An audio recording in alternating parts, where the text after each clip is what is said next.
ಕಥೆಯ ಮೂಲಕ ಇಂಗ್ಲಿಷ್ ಕಲಿಯಿರಿ ಕಾರ್ಯಕ್ರಮಕ್ಕೆ ಸ್ವಾಗತ. ನಾನು ನಿಮ್ಮ ಇಂಗ್ಲಿಷ್ ಟೀಚರ್ ಸಚಿನ್ ಗೋಪನಾಳ್. ಈ ಕಾರ್ಯಕ್ರಮದಲ್ಲಿ ನಾವು ಕಥೆಗಳ ಮೂಲಕ ಇಂಗ್ಲಿಷನ್ನ ಕಲಿತೀವಿ. ಸರಿ, ಕಥೆಯನ್ನ ಶುರು ಮಾಡೋಣ. Once upon a time in the land of Persia there was a king named Shamsuddin Mohammad. Once upon a time ಅಂತಂದ್ರೇನು? ಒನ್ಸ್ ಅಪಾನ್ ಎ ಟೈಮ್ ಅಂತಂದ್ರೆ ಒಂದಾನೊಂದು ಕಾಲದಲ್ಲಿ. In the land of Persia ಅಂತಂದ್ರೆ ಪರ್ಷಿಯಾದ ನೆಲದಲ್ಲಿ. ಅವರು ಇನ್ ಪರ್ಷಿಯಾ ಅಂತ ಬರಿಬೋದಾಗಿತ್ತು. In the land of Persia ಅಂತ ಯಾಕೆ ಬರೆದಿದ್ದಾರೆ? ನಾವು ಕೂಡ ಹಾಗೆ ಕೆಲವು ಸರ್ತಿ ಬರಿತೀವಲ್ವಾ. ಕರ್ನಾಟಕದಲ್ಲಿ ಅಂತ ಹೇಳೋ ಬದಲು ಕನ್ನಡ ನಾಡಿನಲ್ಲಿ ಅಂತ ಹೇಳ್ತೀವಿ, ಅಥವಾ ಕರುನಾಡಿನಲ್ಲಿ ಅಂತ ಹೇಳ್ತೀವಿ. ಅದೇ ರೀತಿಯಲ್ಲಿ ಅವರೇನು ಬರೆದಿದ್ದಾರೆ, ಪರ್ಷಿಯಾದ ನೆಲದಲ್ಲಿ ಅಂತ ಬರೆದಿದ್ದಾರೆ. ದೇರ್ ವಾಸ್ ಅ ಕಿಂಗ್, ಒಬ್ಬ ರಾಜನಿದ್ದ, ನೇಮ್ಡ್, ಅವನ ಹೆಸರೇನು ಶಂಶಿದ್ದೀನ್ ಮೊಹಮ್ಮದ್. ಒಂದಾನೊಂದು ಕಾಲದಲ್ಲಿ ಪರ್ಷಿಯಾದ ನೆಲದಲ್ಲಿ ಶಂಶಿದ್ದೀನ್ ಮೊಹಮ್ಮದ್ ಎಂಬ ಹೆಸರಿನ ರಾಜ ಇದ್ದ.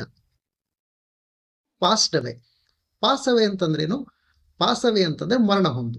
ವೆನ್ ಹಿ ಪಾಸ್ಡ್ ಅವೇ, ಅವನು ಮರಣ ಹೊಂದಿದಾಗ, ಹಿಸ್ ಓಲ್ಡೆಸ್ಟ್ ಸನ್, ಅವನ ಜ್ಯೇಷ್ಠ ಪುತ್ರ, ಅವನ ಅತಿ ದೊಡ್ಡ ಮಗ ಶಹರಿಯಾರ್, ಅವನ ಹೆಸರೇನು, ದೊಡ್ಡ ಮಗನ ಹೆಸರೇನು Shahryar. Shahryar became the new king. ಅವನ ದೊಡ್ಡ ಮಗ ಶಹರಿಯಾರ್ ಏನಾದ, ಅವನು ಹೊಸ ರಾಜನಾದ. ಆಯಿತು. Shahryar could be quick tempered and fierce. Shahryar ಇವರು ಕ್ವಿಕ್ ಟೆಂಪರ್ ಮತ್ತೆ ಫಿಯರ್ಸ್ ಆಗಿದ್ದ. ಕ್ವಿಕ್ ಟೆಂಪರ್ ಅಂತಂದ್ರೇನು? ಮುಂಗೋಪ ಸ್ವಭಾವ ಇತ್ತು ಶಹರಿಯಾರ್ಗೆ. ಮತ್ತೆ ಫಿಯರ್ಸ್ ಅಂತಂದ್ರೆ ಉಗ್ರ, ಅವನಿಗೆ ಉಗ್ರ ಸ್ವಭಾವವೂ ಇತ್ತು ಮತ್ತೆ ಮುಂಗೋಪ ಸ್ವಭಾವವೂ ಇತ್ತು. ಬಟ್ ಆದರೆ he also had many good qualities, ಅವನಲ್ಲಿ ಬಹಳ ಒಳ್ಳೆಯ ಗುಣಗಳು ಕೂಡ ಇತ್ತು. ಸೊ ಶಹರಿಯಾರು ಮುಂಗೋಪ ಸ್ವಭಾವ ಮತ್ತು ಉಗ್ರ ಸ್ವಭಾವ ಇದ್ರೂ ಕೂಡ ಅವನಲ್ಲಿ ಬಹಳಷ್ಟು ಒಳ್ಳೆಯ ಉತ್ತಮ ಗುಣಗಳು ಕೂಡ ಇದ್ದವು. He loved his younger brother Shahzaman very much. ಅವನು ತನ್ನ ಯಂಗರ್ ಬ್ರದರ್ ಅಂದ್ರೆ ಏನು? ಸಣ್ಣ ಸಹೋದರ ಅಂದ್ರೆ ತಮ್ಮ, ತನ್ನ ತಮ್ಮನಾದಂತಹ ಶಹಜಮಾನನ್ನ ಅವನು ಬಹಳಷ್ಟು ಪ್ರೀತಿಸ್ತಾ ಇದ್ದ. ಓಕೆ.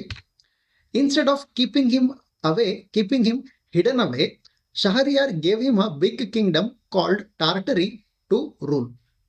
ಸೊ ಇವನು ಶಹರಿಯಾರ್ ಏನ್ ಮಾಡ್ಬೋದಾಗಿತ್ತು, ತನ್ನ ತಮ್ಮನಾದಂತಹ ಶಹಜಮಾನನ್ನ ಹೈಡ್ ಅವೇ ಅಂತಂದ್ರೇನು? ಬಚ್ಚಿಡು ಅಥವಾ ಮೂಲೆ ಗುಂಪು ಮಾಡುವಂತ. ಹಿಂದೆ ರಾಜರ ಕಾಲದಲ್ಲಿ ಏನಾಗ್ತಿತ್ತು, ಒಬ್ಬ ಹೊಸ ರಾಜಕುಮಾರ ಸಿಂಹಾಸನವನ್ನು ಏರದ ಅಂತಂದ್ರೆ ಅವನು ಉಳುಕಿದ್ದ ತನ್ನ ಸಹೋದರರೆಲ್ಲರನ್ನು ದೂರ ಇಟ್ಟಿರ್ತಾ ಇದ್ದ. ಯಾಕೆ? ಅವರು ತನಗೆ ಸಿಂಹಾಸನಕ್ಕೆ ಪ್ರತಿಸ್ಪರ್ಧಿಗಳಾಗಬಹುದು ಅಂತ. ಆದ್ರೆ ಇವನೇನ್ ಮಾಡ್ದ, ಶಹರಿಯಾರು ತನ್ನ ತಮ್ಮನಾದಂತಹ ಶಹಜಮಾನನ್ನ ಬಚ್ಚಿಡ್ಲಿಲ್ಲ ಅಥವಾ ಮೂಲೆ ಗುಂಪು ಮಾಡ್ಲಿಲ್ಲ. ಅಥವಾ ಕೆಲವು ಸತಿ ಏನ್ ಮಾಡ್ತಾ ಇದ್ರು, ಅವ್ರನ್ನ ಬಂದಿಖಾನೆಗೂ ಹಾಕ್ಬಿಡ್ತಾ ಇದ್ರು. ಇವನ ಹತ್ರ ಸೆರೆಮನೆಗೂ ಹಾಕ್ಲಿಲ್ಲ. ಏನ್ ಮಾಡ್ದ ಇವನು? Instead of keeping him hidden away, instead of ಅಂತಂದ್ರೆ ಹಾಗೆ ಮಾಡುವ ಬದಲು ಇವನು ಏನ್ ಮಾಡ್ಬೋದಾಗಿತ್ತು, ತನ್ನ ತಮ್ಮನನ್ನ ಮೂಲೆ ಗುಂಪು ಮಾಡ್ಬೋದಾಗಿತ್ತು. ಆದ್ರೆ ಇವನೇನ್ ಮಾಡ್ದ, ಶಹರಿಯಾರು ಅವನಿಗೆ ಒಂದು ದೊಡ್ಡ ರಾಜ್ಯವನ್ನು ಕೊಟ್ಟ. ಬಿಗ್ ಕಿಂಗ್ಡಮ್ ಅಂದ್ರೆ ರಾಜ್ಯ, ದೊಡ್ಡ ರಾಜ್ಯವನ್ನು ಕೊಟ್ಟ. ಟು ರೂಲ್ ಅಂದ್ರೆ ಆಳ್ವಿಕೆ ಮಾಡೋಕೆ, ನೀನೇ ಆಳ್ವಿಕೆ ಮಾಡ್ಕೊಂಡಿರುವಂತ ಒಂದು ದೊಡ್ಡ ರಾಜ್ಯವನ್ನು ಕೊಟ್ಟ. ಆ ರಾಜ್ಯದ ಹೆಸರೇನು? ಟಾರ್ಟರಿ ಎನ್ನುವ ಹೆಸರಿನ ದೊಡ್ಡ ರಾಜ್ಯವನ್ನ ತನ್ನ ತಮ್ಮನಿಗೆ ಆಳ್ವಿಕೆ ಮಾಡುವುದಕ್ಕೆ ಕೊಟ್ಟ. Okay. He sent Shahjahan off with grand celebrations fit for a powerful prince. He ಅಂದ್ರೆ ಯಾರು ಇಲ್ಲಿ? ಅವನು ಯಾರು? ಶಹರಿಯಾರ್. ಇಲ್ಲಿ ಸೆಂಟ್ ಆಫ್ ಅಂತ ಇದೆ, ಅದು ಸೆಂಡ್ ಆಫ್ ಇಂದ ಬಂದಂತ ಪದ. ಅದು ಸೆಂಡ್ ಆಫ್ ಅಂತಂದ್ರೇನು? ಸೆಂಡ್ ಆಫ್ ಅಂತಂದ್ರೆ ಬೀಳ್ಕೊಡುಗೆ ಕೊಡುವಂತ. ನಾವು ಕೂಡ ಹೇಳ್ತಿರ್ತೀವಲ್ಲ, ಫ್ರೆಂಡ್ಗೆ ಸೆಂಡ್ ಆಫ್ ಕೊಡೋದು ಅಥವಾ ಕೊಲೀಗಿಗೆ ಸೆಂಡ್ ಆಫ್ ಕೊಡೋದು, ಹಂಗಂದ್ರೆ ಬೀಳ್ಕೊಡುಗೆ ಕೊಡೋದು ಅಂತ. ಸೊ ಇವನೇನ್ ಮಾಡ್ತಾನೆ, ಶಹರಿಯಾರು ತನ್ನ ತಮ್ಮನಾದಂತಹ ಶಹಜಮಾನ್ಗೆ ಬೀಳ್ಕೊಡುಗೆ ಕೊಡ್ತಾನೆ ಹೊಸ ರಾಜ್ಯಕ್ಕೆ. ವಿತ್ ಗ್ರ್ಯಾಂಡ್ ಸೆಲೆಬ್ರೇಷನ್ಸ್, ವಿಜೃಂಭಣೆಯಿಂದ ತುಂಬಿದ ಆಚರಣೆಗಳೊಂದಿಗೆ. ಫಿಟ್ ಫಾರ್ ಅಂತಂದ್ರೆ ತಕ್ಕುದಾದಂತ, ಅಂದ್ರೆ ಒಬ್ಬ ಪವರ್ಫುಲ್ ಪ್ರಿನ್ಸ್, ಒಬ್ಬ ಶಕ್ತಿಶಾಲಿ ರಾಜಕುಮಾರನಿಗೆ ಎಷ್ಟು ವಿಜೃಂಭಣೆಯಿಂದ ಬೀಳ್ಕೊಡುಗೆ ಕೊಡಬೇಕು ಅದಕ್ಕೆ ತಕ್ಕುದಾದಂತ ಫಿಟ್ ಫಾರ್, ಅಷ್ಟು ವಿಜೃಂಭಣೆಯಿಂದ ತನ್ನ ತಮ್ಮನನ್ನ ಹೊಸ ರಾಜ್ಯಕ್ಕೆ ಕಳಿಸಿಕೊಡ್ತಾನೆ. After 10 years the two brothers missed each other very much. After 10 years ಅಂತಂದ್ರೆ 10 ವರ್ಷಗಳ ನಂತರ, ದ ಟೂ ಬ್ರದರ್ಸ್, ಇಬ್ಬರು ಸಹೋದರರು, ಮಿಸ್ಡ್ ಈಚ್ ಅದರ್, ಒಬ್ಬರನ್ನೊಬ್ರು ಮಿಸ್ ಮಾಡಿಕೊಂಡ್ರು. ಬಹಳಷ್ಟು, ವೆರಿ ಮಚ್ ಅಂದ್ರೆ ಬಹಳಷ್ಟು, ಒಬ್ಬರನ್ನೊಬ್ರು ಮಿಸ್ ಮಾಡಿಕೊಂಡ್ರು. ನಂತರ Shahryar invited Shahzaman to come visit him. ಇವನು ಶಹರಿಯಾರ್ ಯಾರು? ಅಣ್ಣ. ಸೊ ಅಣ್ಣ ಏನ್ ಮಾಡ್ದ, ತನ್ನ ತಮ್ಮನಾದಂತಹ ಶಹಜಮಾನ್ಗೆ ನನ್ನನ್ನು ಬಂದು ಕಾಣು, ನನಗೆ ನನ್ನ ರಾಜ್ಯಕ್ಕೆ ಬಂದು ಹೋಗು ಅಂತ ಅಂದ್ಬಿಟ್ಟು ಸ್ವಾಗತವನ್ನ ಕಳಿಸ್ತಾನೆ. ಅವಾಗ ಏನಾಗತ್ತೆ, so Shahzaman set off on his journey with a grand procession. ಇಲ್ಲಿ ಸೆಟ್ ಆಫ್ ಅಂತಂದ್ರೇನು? ಆಗ್ಲೇ ಸೆಂಡ್ ಆಫ್ ಅಂತ ಕಲ್ತ್ಕೊಂಡಿ. ಸೆಂಡ್ ಆಫ್ ಅಂದ್ರೆ ಬೀಳ್ಕೊಡುಗೆ ಅಂತ. ಇಲ್ಲಿ ಸೆಟ್ ಆಫ್ ಅಂತಂದ್ರೆ ಪ್ರಯಾಣ ಆರಂಭಿಸು ಅಂತ.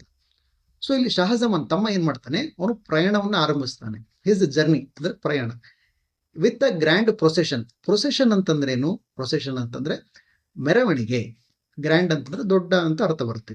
ಸೊ ಇವನು ತಮ್ಮ ಶಹಜಹಾನ್ ಏನ್ ಮಾಡ್ದ, ನನ್ನ ಅಣ್ಣನಿಂದ ಇನ್ವೈಟ್ ಬಂತು, ಸ್ವಾಗತ ಬಂತು ಅಂದ್ಬಿಟ್ಟು ಒಂದು ದೊಡ್ಡ ಮೆರವಣಿಗೆಯೊಂದಿಗೆ ಪ್ರಯಾಣವನ್ನ ಆರಂಭಿಸ್ತಾನೆ. ಎಲ್ಲಿಗೆ? ತನ್ನ ಅಣ್ಣನ ರಾಜ್ಯದ ಕಡೆಗೆ ಪ್ರಯಾಣ ಆರಂಭಿಸ್ತಾನೆ.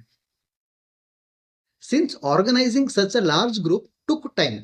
ಆದರೆ ಅಷ್ಟು ದೊಡ್ಡ ಮೆರವಣಿಗೆಯನ್ನ, ಲಾರ್ಜ್ ಗ್ರೂಪ್ ಅಂದ್ರೆ ದೊಡ್ಡ ಗುಂಪು, ಅಷ್ಟು ದೊಡ್ಡ ಮೆರವಣಿಗೆಯನ್ನ ಆರ್ಗನೈಸ್ ಮಾಡುವುದು, ಅರೇಂಜ್ ಮಾಡುವುದು ಕೆಲಸ ತಗೊಳ್ಳುವಂತಹ ಟೈಮ್, ಟುಕ್ ಟೈಮ್.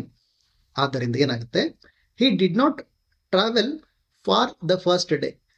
ಇಲ್ಲಿ ಡಿಡ್ ನಾಟ್ ಅನ್ನೋದನ್ನ ಡಿಡೆಂಟ್ ಅಂತ ಬರೆದಿದ್ದಾರೆ. ಇಲ್ಲಿ ಡಿಡೆಂಟ್ ಅಂತ ಇದೆಯಲ್ಲ, ಅದರ ಅರ್ಥ ಏನು? Did not.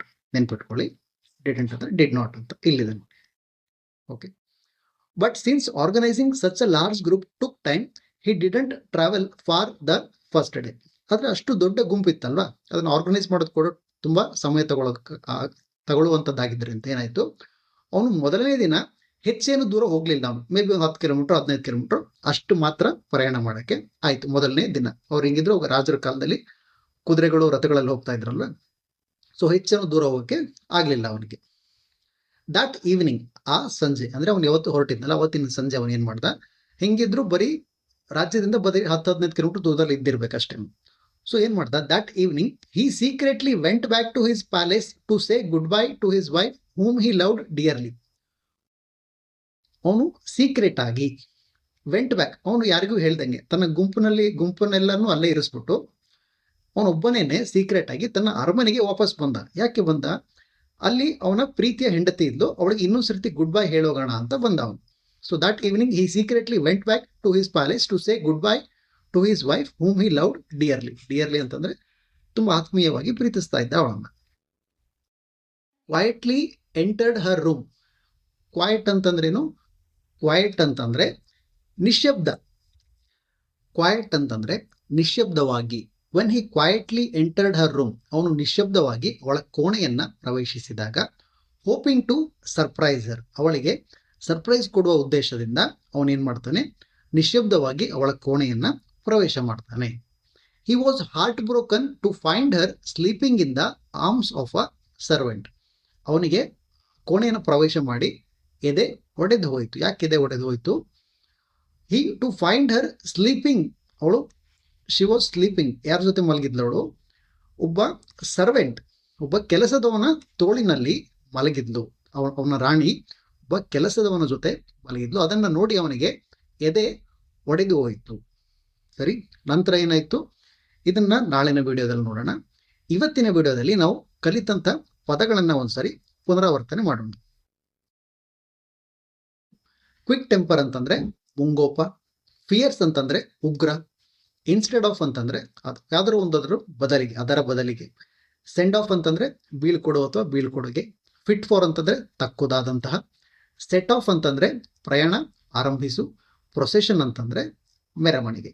ಸರಿ, ಇಷ್ಟು ಪದಗಳನ್ನ ಬರ್ಕೊಂಡು ಪ್ರಾಕ್ಟೀಸ್ ಮಾಡಿ. ಮುಂದಿನ ವಿಡಿಯೋದಲ್ಲಿ ಕಥೆಯನ್ನು ಮುಂದುವರಿಸೋಣ, ಮತ್ತೆ ಹೊಸ ಪದಗಳನ್ನ ಕಲಿಯೋಣ. Thank you, all the best.